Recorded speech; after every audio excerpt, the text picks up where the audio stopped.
аз не съм веган. И ти, този, който гледаш това видео, независимо каква е диетата ти, независимо какво вършиш, независимо откъде си, как живееш и така нататък, ако можеш да гледаш това видео въобще на първо място, ти също не си веган. В това видео ще ти обясня защо това е така. През всичките ми години на следването на диета, която не включва в себе си животински продукти, непременно се появява една тема и изплува на повърхността отново и отново. И това е темата за веганството, за веганизма.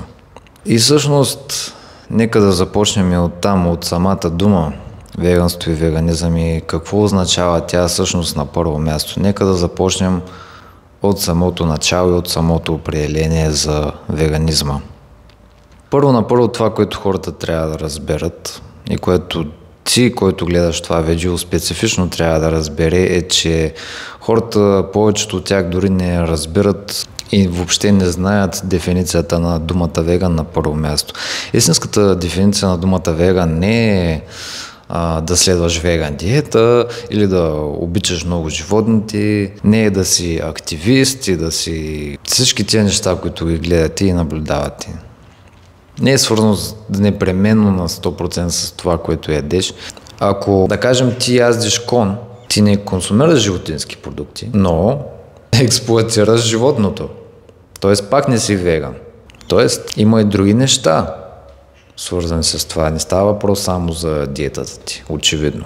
Тоест, то включва това, което ядеш, но не е цялото определение на думата веган и разбира се, не е пълната дефиниция на думата. Всъщност, това, което обобщава като цяло понятието или определението за веган, веганизъм, веганство и така нататък, всъщност, ако трябва да бъде обобщено в едно изречение, е ненараняването или недопринасянето към страданието на животните. Ненараняването на животните или недопринасянето към страданието, ощетяването на което и да е животно по света.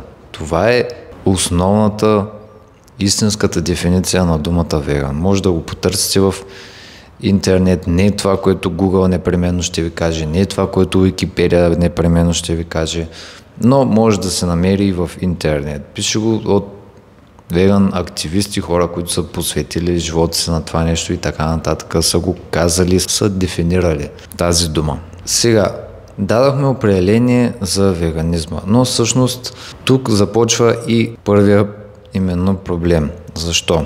Ще го обясня много просто и елементарно, за да може всички с независимо какво IQ имате, всеки, който гледа това видео, да може да разбере какво имам предвид. Добре, нека кажем, че аз съм Байван.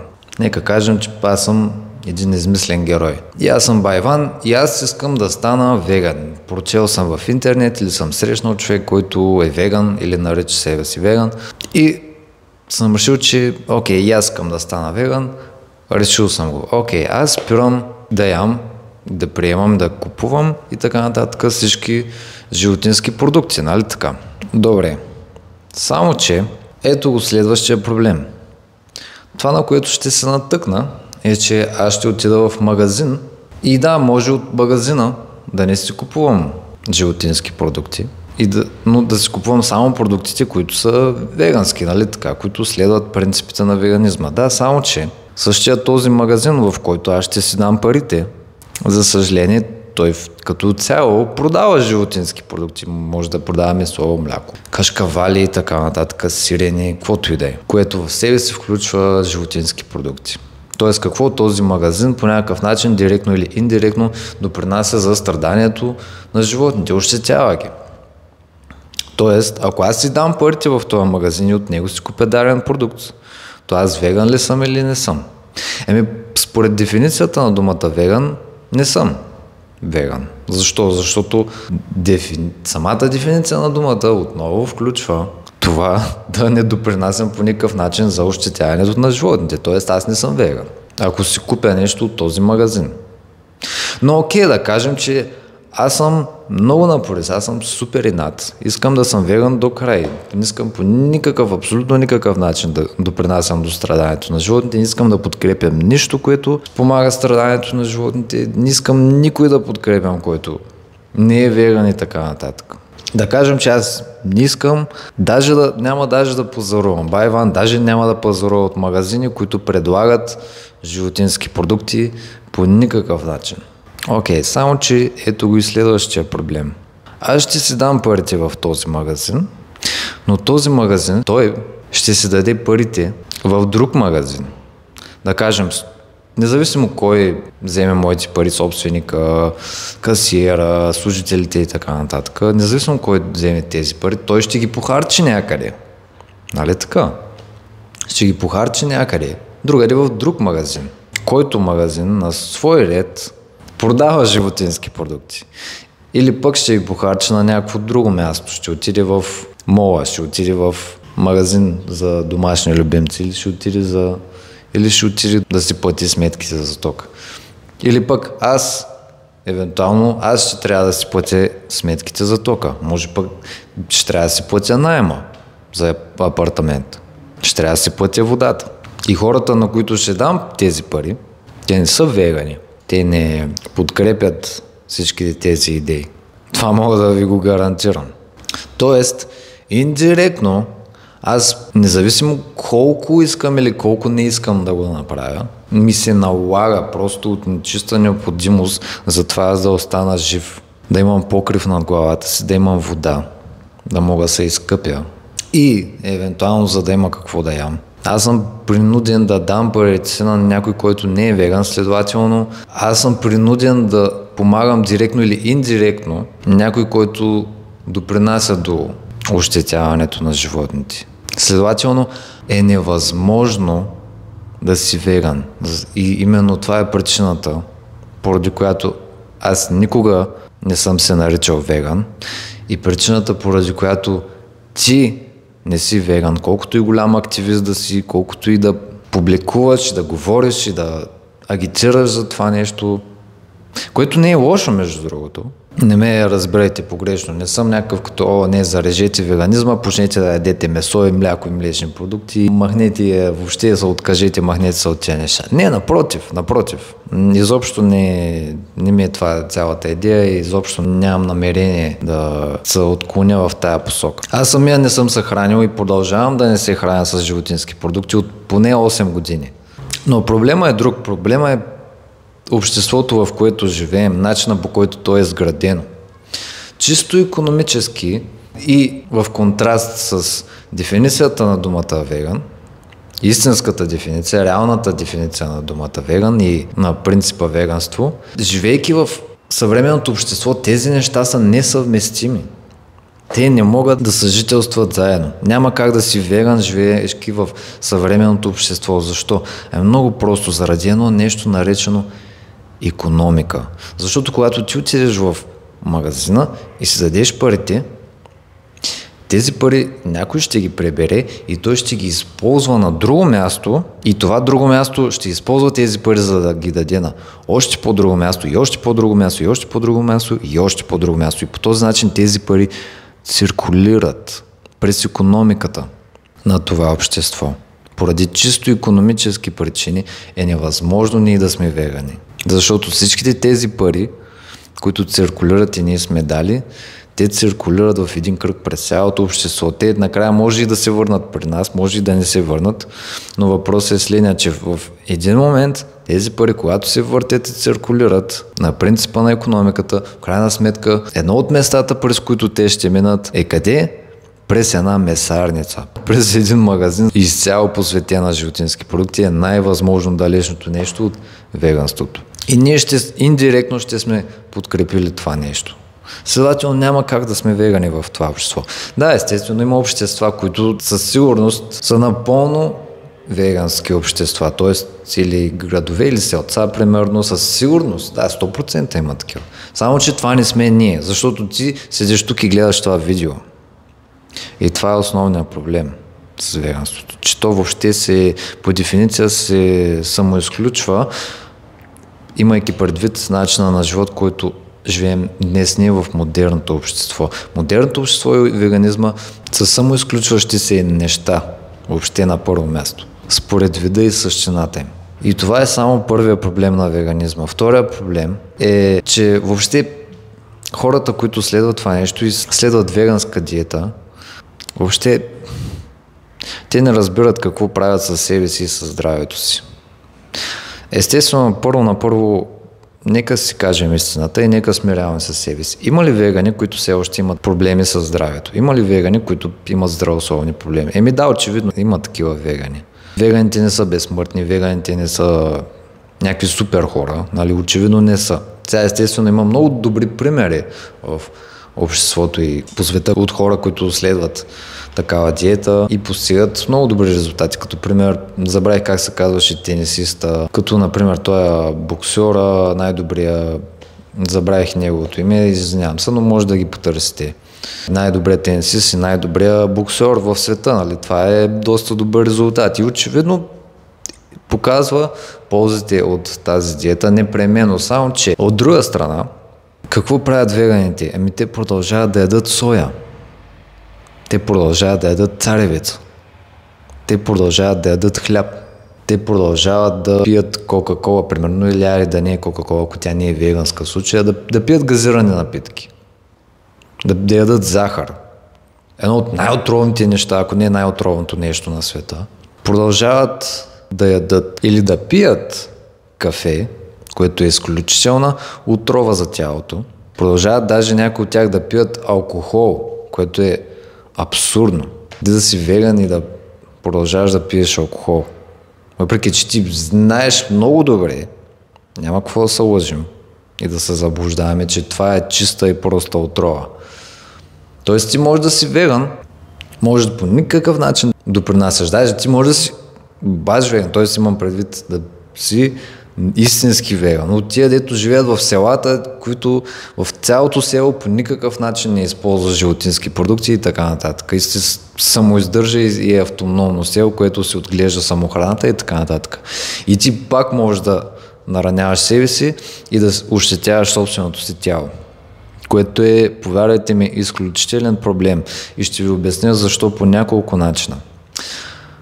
Първо, ако вие следите канала ми и ако вие сте прочели тази книга, ще знаете много добре, че нещата, които изброих, кафето, захарта, не само алкохола, за алкохола е ясно, но примерно цигарите, примерно соята особено, царевицата и всички тия неща, те не са полезни за организма.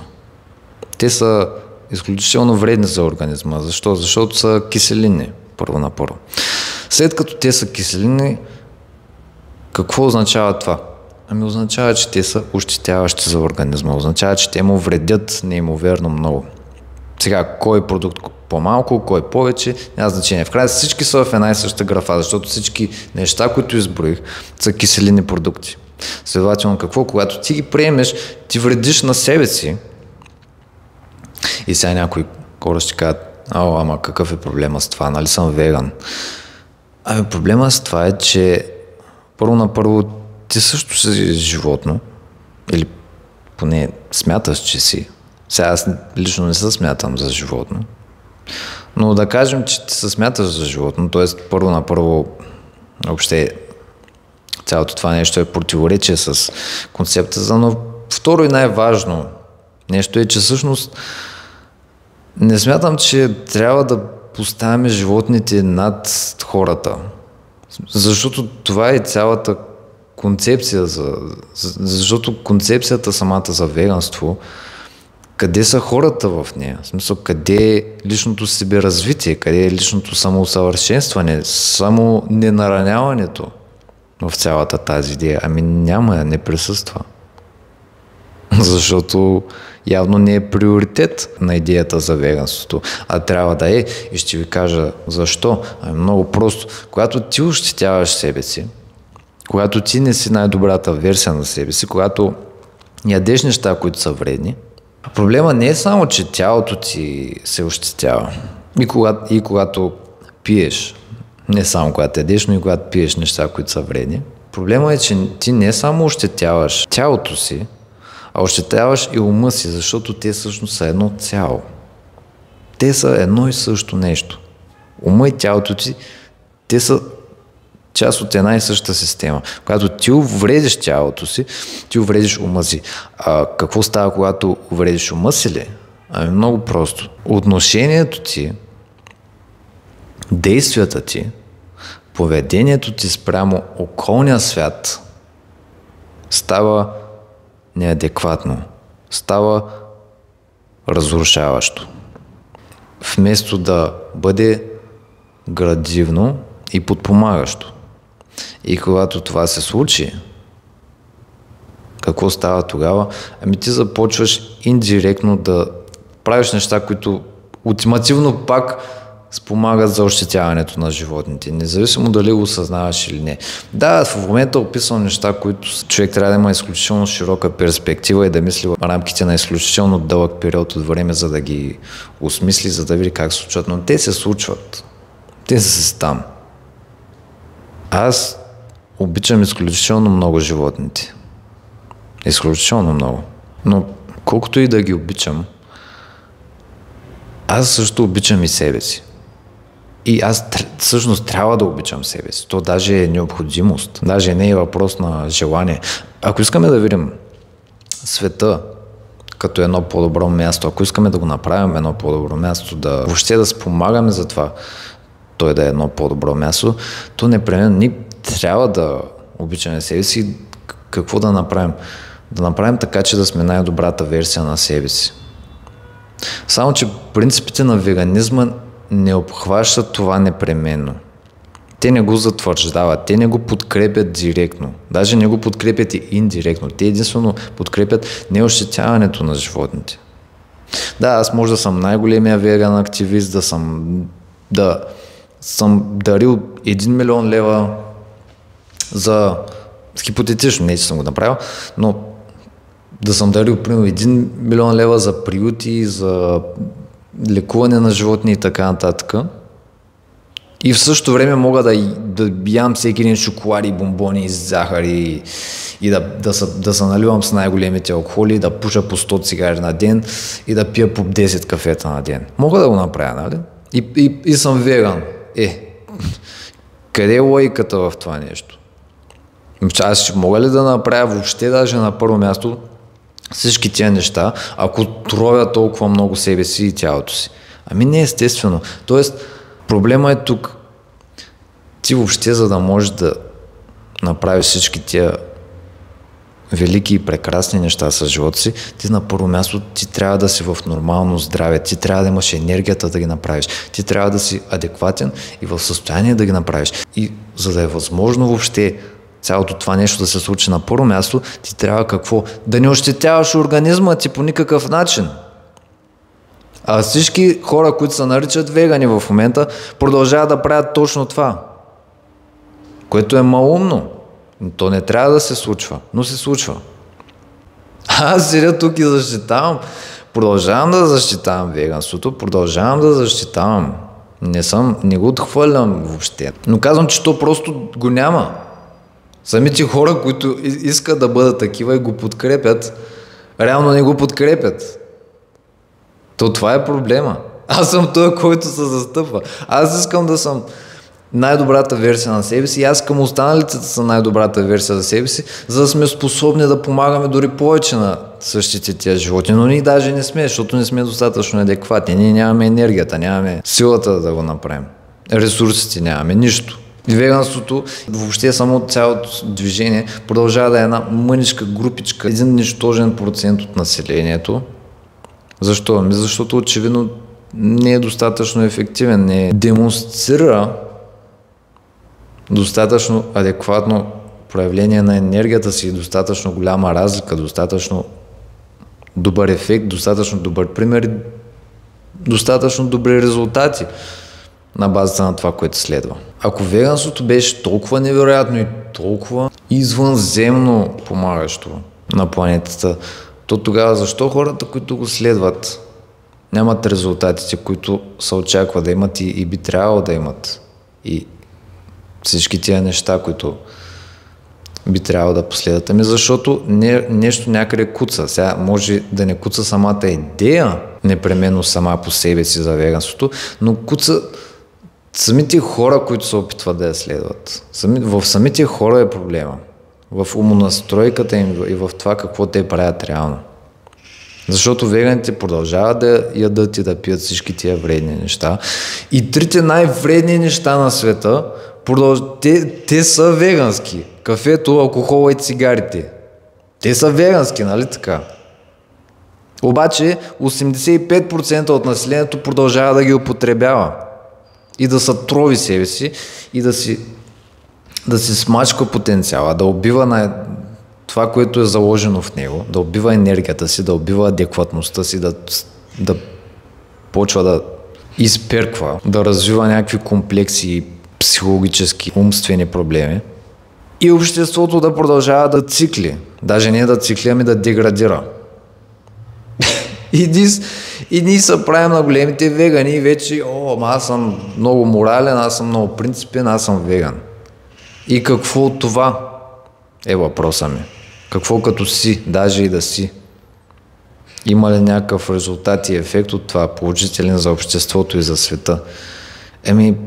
Няма голям резултат, за съжаление.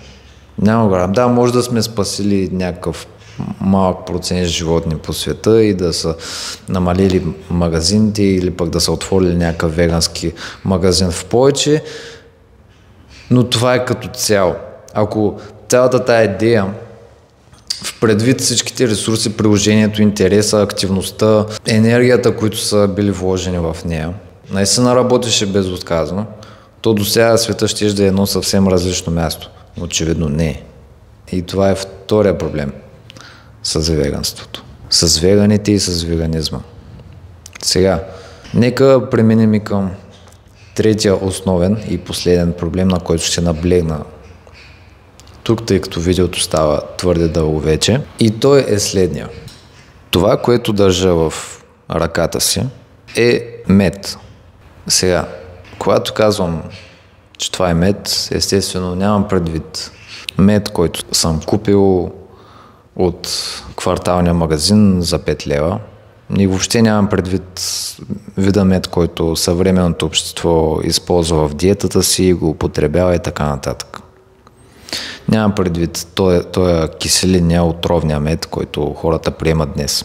Това, което държа в ръката си, има силата, има способността да направи така, че един сляп човек да прогледне и един глух човек, който е глухоням, който не може да чува, да започне да чува отново.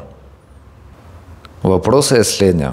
Сега, първо знам, че много хора ще кажат какви са тия глупости, Никола, това са пълни измишлютини и простоти, дето ми говориш, няма как това мед магически да помогне на някой да сляп човек да прогледне и така нататък. Какви простоти ми говориш? Ясно ме, че хората ще кажат това нещо и не съм тук поне не в това видео, да ви убеждавам, че този мед реално има силата да го направи. Но нека дори хипотетично се представим, че всъщност за тези, които не вярват или не са убедени, че този мед може да стори това. За целта на клипа и на идеята, която искам да представя, тези хора специално, представете си хипотетично, че този мед всъщност може да го направи. Въпросът е, ако аз бях нарекал себе си веган и следвам неотлъжно на 100% принципите на веганизма, щеше ли да стане така, че с този мед аз да помогна на тия хора и буквално да направя така, че тези хора отново да възвърнат цяла една способност да ти да можеш да виждаш, ти да можеш да чуваш нещо, което ти се полага по начало по рождение. Щях ли аз да съм способен да помогна на тези хора да го направят това нещо, ако не беше този мед?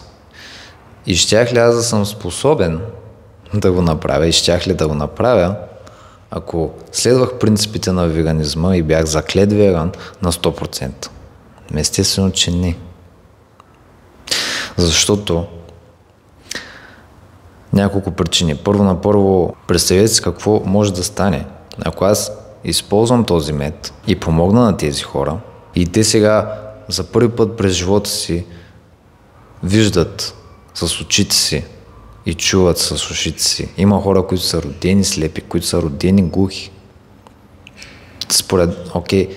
Нека да кажем, че ти, който гледаш това, някой, който гледа това видео, е заклет веган на 100%, никога не би използвал този мед. Ами каква е алтернативата тогава? Според тебе тези хора трябва да си останат глухи или да си останат слепи? Това е според мен доста добър въпрос, над който не знам дали въобще повечето хора, да не кажа някой, се е замислял до сега. Ако аз имам силата да помогна на някой с този мед, между другото това не е мед, който може да купиш от кварталния магазин за 5 лева, всъщност истината е, че в случая този мед струва почти, да не кажа 100 пъти повече от този мед. Но ако аз имам силата да помогна на тези хора и държа тази сила в ръцете си, въпросът е сега аз да го направя или да не го направя. Защо? Представете си ефекта, който ще има цялото това нещо. Представете си примера, личния. Представете си цялата позитивна вълна, всичко, което може да последва от това нещо. Каква сензация може да се случи. Представете си как цялото общество ще реагира в момента, в който аз направя така, че да помогна на някой чрез този мед. Представете си целият позитивен катаклизъм, така да го наречем, макар че малко оксиморонно използвам тия думи, но сващате идеята ми. Представете си целият домино ефект, който ще се случи веднъж след като аз помогна на тези единствено 3 човека, просто с това мъничко шишенце мече. Да, не е веганско. Да, не е. Ясно е това. Но представете си ефекта и след това какво тези хора ще последва да направят с цялата тази цяла способност, която са отключили буквално и до сега не са имали. Представете си тяхната реакция, тяхното щастие и съответно след това тяхното посвещаване на всички тия неща, на здравето, на благополучието, на силата, на енергията, на храненето и целият пример, който те ще представляват за цялото общество и просто вълната от интерес, която ще се създаде, вълната от любопитство и желание за научаване и за самоподобрение и така нататък. Цялото общество може да се трансформира само от това едно малко шишенце. Само от него. Но нека сега си представим другата реалност, в което аз съм си казал, не, аз съм веган, аз няма да ползвам животински продукти. Представете само разликата. Цяла една различна реалност и една различна вселена от позитивни последици за цялото общество е отклонена и не се е случила просто защото аз съм бил супер безкрайно стриктен и безкрайно посветен на цялата тая идея за веганството. Просто защото съм на 100% максимално съм избегнал всяко едно възможно необходимо зло, така да го наречем. Цяла една вселена от възможности и домено ефект на позитивни последствия и едно повдигане на цялото обществено състояние щеше да бъде избегнато, просто защото аз съм бил супер стиснат, съм казал, аз съм веган до последно и аз на никаква цена няма да го ползвам това нещо и няма да помогна на никой по този начин. Аз пък няма да съм веган и няма да огранича себе си и останалите хора, на които мога да помогна по този начин, просто заради някакъв си философски принцип или някаква фикс идея, философия, която в момента съществува. Макар и, отново казвам, да, аз може да съм много съгласен с нея, на 99% и аз съм за това нещо и го подкрепям по колкото мога начини. Аз не противореча, дори моята диета е веганска. технически погледнато. Аз не консумирам животински продукти. Този мед аз също не съм го консумирал до сега. Не съм. Просто искам да помогна на хората чрез него. Аз нямам тези проблеми, от които много от тях страдат. Но в крайна сметка всичко тръгва от нас. И това е главната идея на това видео. Аз не съм веган не защото ям еди си какво. Аз не съм веган не защото следвам определена диета или следвам определени принципи или не съм наранявал никога животно през живота си, поне не е преднамерено, поне не е с намерението да го направя, а защото аз знам, че всичко тръгва от мен. Аз знам, че ако аз не съм най-добрата версия на себе си, най-здравата версия на себе си, най-оптималната, най-съвършената версия на себе си, аз няма как да съм тази версия и за останалите. Да проявя най-доброто си отношение, най-добрите си действия възможни, най-добрите си резултати и постижения спрямо останалия свят, спрямо Вселената, природата, ако искате го наречете. И съответно логически какво? И животните като цяло.